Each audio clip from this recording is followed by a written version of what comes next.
Ciao! If you were born today in the United States, you can expect to live up to 78 years. And the longer you live, the longer you can expect to live.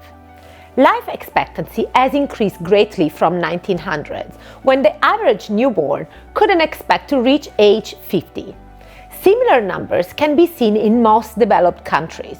In the 20th century, life expectancy increased more than it had in any century since the beginning of human civilization. But extending the lifespan has also increased the burden of diseases such as heart disease, stroke, cancer, arthritis, and other conditions that tend to affect older individuals. Most of these chronic diseases, though, are associated with stress and therefore are preventable if good strategies to reduce stress are in place. We all experience a little stress from time to time. It's not so hard to handle when we're young, but as we age, coping with stress isn't as easy anymore. We tend to have less resilience to stress, and older adults often find that stress affects them differently. What's different about coping with stress when we're older? When our cells are aging, our natural capacity to cope with stress decreases. Beyond the now widely recognized relationship between stress and physical illness, science suggests that stress and stress-related hormones can also damage the brain. This damage may affect profoundly how the brain ages and how our nervous system counteracts the effects of chronic diseases. The reason stress can be so damaging for the brain is due to the fact that when stress becomes chronic, the regulation of our stress response fails, and we see an excessive release of stress hormones, which creates a domino effect with the ultimate result of brain degeneration and accelerated aging. This is because stress hormones are toxic for the nervous system and can damage neurons in the hippocampus, the area of the brain critical to learning and memory. We are all familiar with the idea of memory loss increasing with age, as it happens to most of us as we get older. Like, we forget names of people we recently met, what we went shopping for, and where we left our keys or glasses. A recent study that followed over 1,200 senior citizens without such problems for 12 years found that those who began to exhibit mild memory loss due to stress were much more likely to develop Alzheimer's disease. More concerning is the evidence that memory loss starts in individuals in their 40s due to increased stress. The damage of stress on the brain not only causes premature aging, but makes the brain also less capable of recovering from chronic diseases related to aging, such as stroke or dementia. Sleep usually helps to flush stress hormones from the brain. However, many older adults have sleep problems, and if they're stressed, it may be more difficult to fall back asleep. The inability to clear these stress hormones from the brain during sleep means that the effects of stress can worsen over time. And it's not only the brain that is affected. Stress can accelerate biological aging of the immune system as well. As a result, our defense mechanisms become less effective and can impair our ability to resist infections and other causes of inflammations. This can have a cascade effect on age-related diseases like atherosclerosis, osteoporosis, arthritis, diabetes, cancer, and degenerative diseases, and can shorten life expectancy or worsen the quality of our lives. In addition to the effects that we can see, there are hidden effects that can damage our DNA and accelerate the aging of telomeres. These are tiny clocks that can determine how long we will live. These are little caps at the end of our genes that provide protection for the genes to avoid the risk of losing important genetic information. As we grow older, these protective caps become shorter, and as a result, our cells age faster. A study on caregivers exposed to high level of chronic stress showed that compared to controls, they had shorter telomeres, and their life expectancy was on average 10 years less. A more recent study showed that increased levels of cortisol released during chronic stress suppress the activation of an enzyme that protects the telomeres in the cells of the immune system. Since the telomeres are no longer protected, They become progressively shorter. This leads to early cell aging that could increase the risk of cancer and other chronic diseases. The stressors that we are exposed to when we grow older may also be different.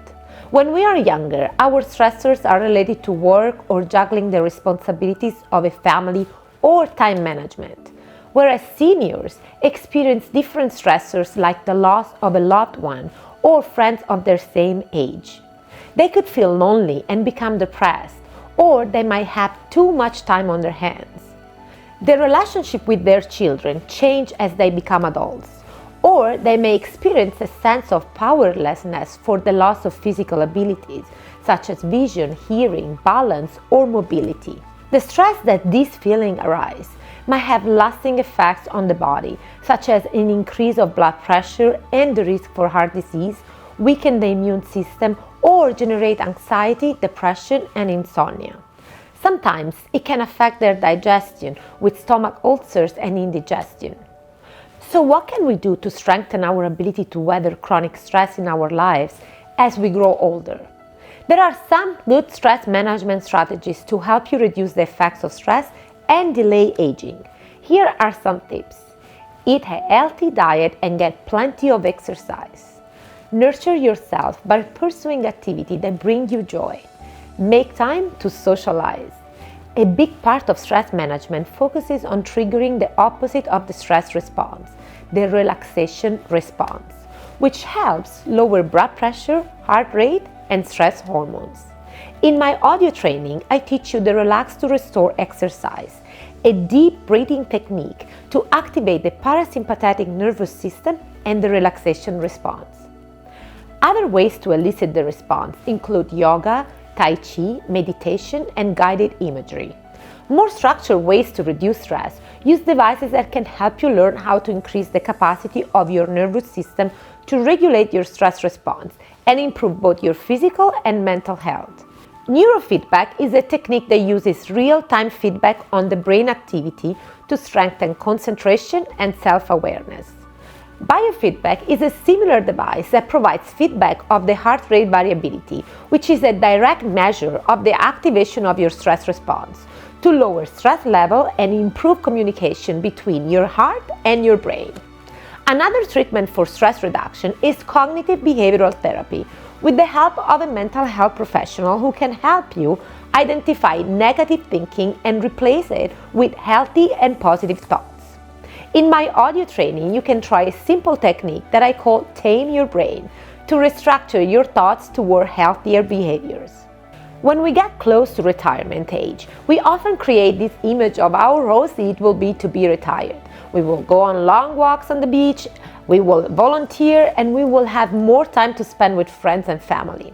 It's great to approach retirement in a positive state of mind, but it's also a good idea to consider your future in terms of your true needs, so you can live your golden years in a joyful way.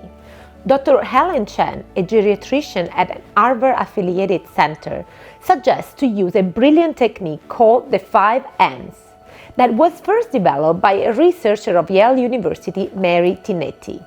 The first M is for mind. Ask yourself, how are you going to stay intellectually active and manage your mood when you retire? The second M is for move. Will you be able to move and drive by yourself? And if not, do you have access to services that provide transportation to key places? The third M is for mingle. Will you stay socially connected with friends and family? The fourth M is for meaning. What will be your purpose as you enter life's so-called third act? What matters most to you in your retirement years? Purpose and meaning contribute to one's mental health and well-being. Maybe you can join a volunteering group or a book club or a writing group and write your story. The fifth and final M stands for multicomplexity, and it's perhaps the most difficult to manage. As we get older, we may experience increased health challenges, from managing medications and procedures to keeping doctor appointments. Keep in mind what type of support you might need and ask for help when you need it. And remember to be kind to yourself. No matter where you are on your journey, you have the power to harness your stress into growth, health, and happiness. I hope this helps. Ciao!